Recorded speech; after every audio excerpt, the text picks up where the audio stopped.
Assalamualaikum warahmatullahi wabarakatuh. Selamat pagi anak-anakku semuanya. Salam prestasi.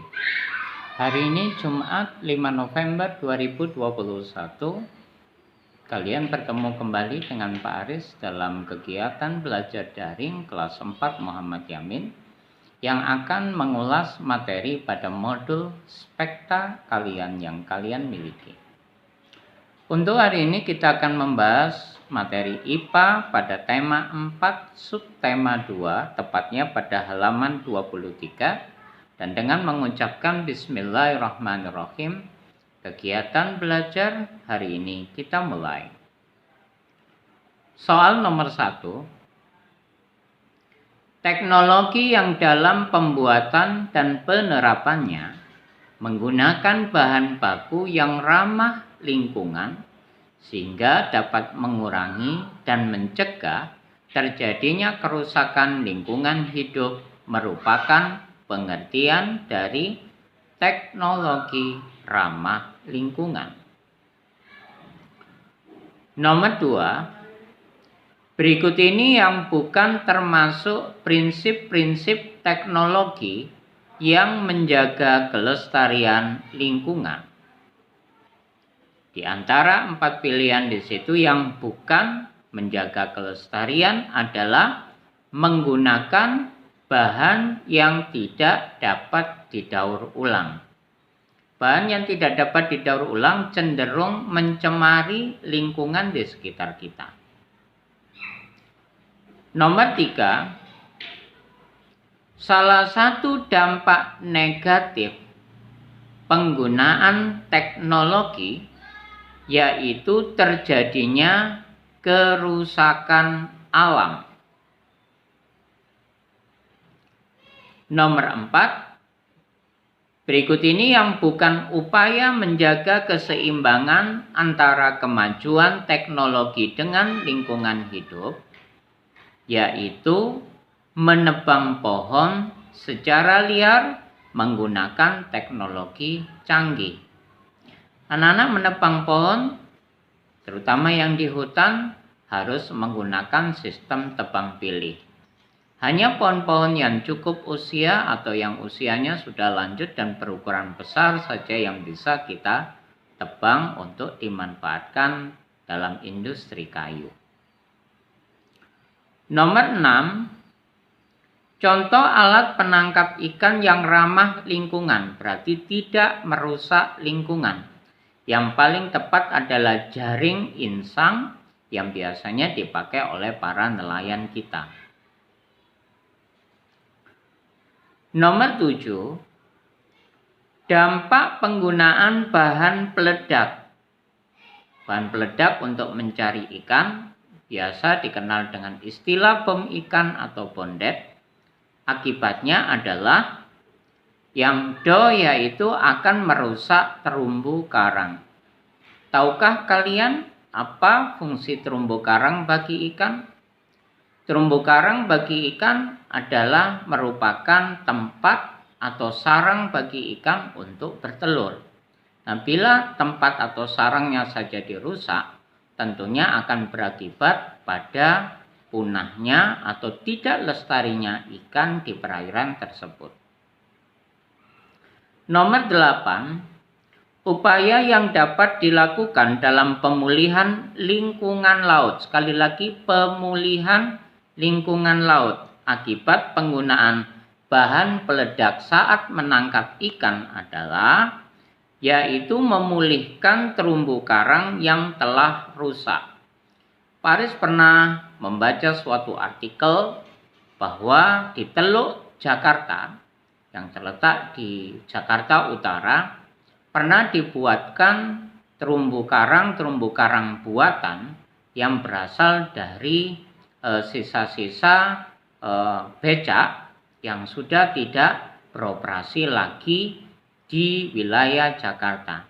Becak-becak tua itu kemudian ditenggelamkan di dalam Teluk Jakarta untuk dijadikan rumpon atau sebagai pengganti terumbu karang untuk sarang berkembang biaknya ikan di sana. Kita lanjutkan ke nomor 9. Berikut contoh pemanfaatan sumber daya alam secara bijak. Secara bijak berarti secara benar, yaitu menebang pohon di hutan dengan sistem tebang pilih. Nomor 10, dalam mengelola dan memanfaatkan sumber daya alam, kita harus bersikap bijak dan bertanggung jawab. Maksud dari pernyataan tersebut adalah pemanfaatan sumber daya alam sekali lagi tidak boleh merusak lingkungan serta perlu menjaga kelestarian. Sekarang kita beralih ke soal angka Romawi 2, soal isian singkat.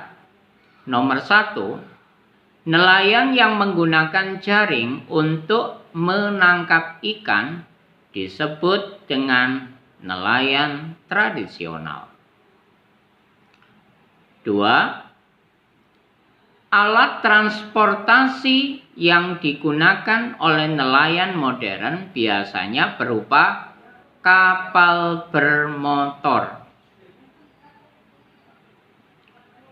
3, penggunaan bahan peledak untuk menangkap ikan atau penggunaan bom ikan untuk menangkap ikan tentu saja dapat menyebabkan rusaknya terumbu karang atau rusaknya ekosistem laut. Nomor 4, sumber daya alam yang dimanfaatkan manusia untuk bahan baku membuat kertas yaitu jerami dan pinus.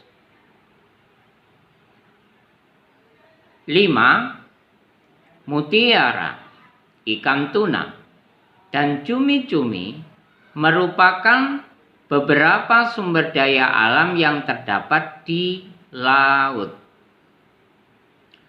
Kita beralih ke angka Romawi 3, soal uraian. Nomor 1, tuliskan 3 upaya untuk menjaga keseimbangan antara kemajuan teknologi dengan lingkungan hidup. Yang diminta 3 upaya.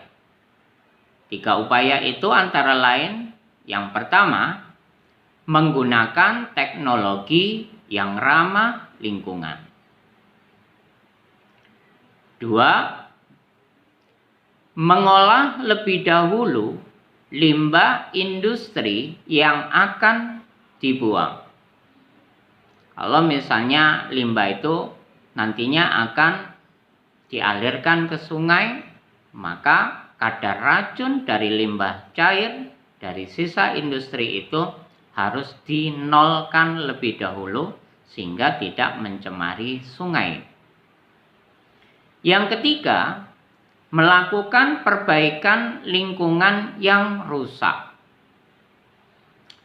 Itu upaya yang digunakan untuk menjaga keseimbangan lingkungan hidup.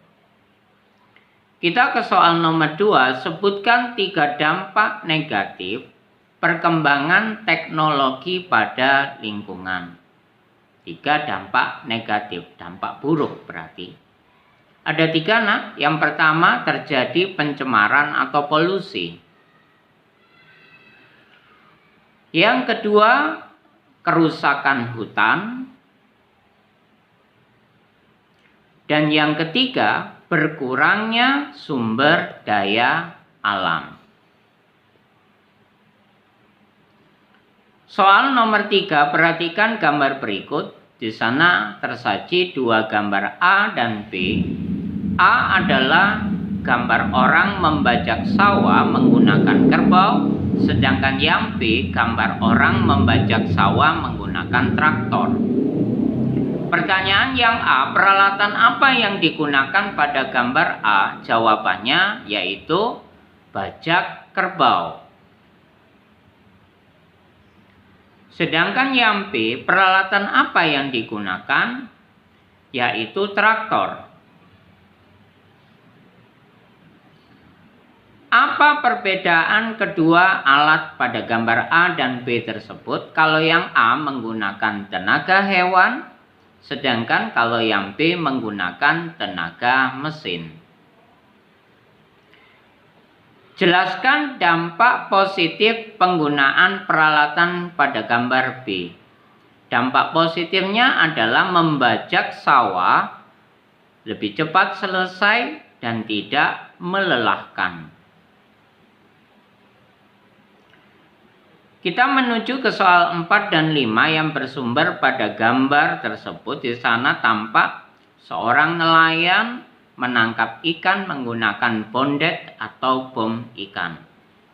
Pertanyaannya nomor 4, apakah kamu setuju dengan pengambilan ikan melalui cara pada gambar di samping? Jawabannya tidak setuju. Jelaskan jawabanmu karena tindakan tersebut dapat merusak terumbu karang. Nomor 5, sebutkan dampak buruk akibat pengambilan ikan dengan cara di samping. Yang paling sering terjadi jika kita menangkap ikan menggunakan bondet atau bom ikan, maka ikan-ikan kecil yang menjadi bibit ikan di laut ikut mati. Demikian anak-anakku untuk materi tema 4. Subtema 2 untuk pelajaran IPA pada modul Spekta pada hari ini. Semoga bermanfaat. Pak Aris akhiri. Assalamualaikum warahmatullahi wabarakatuh. Selamat belajar.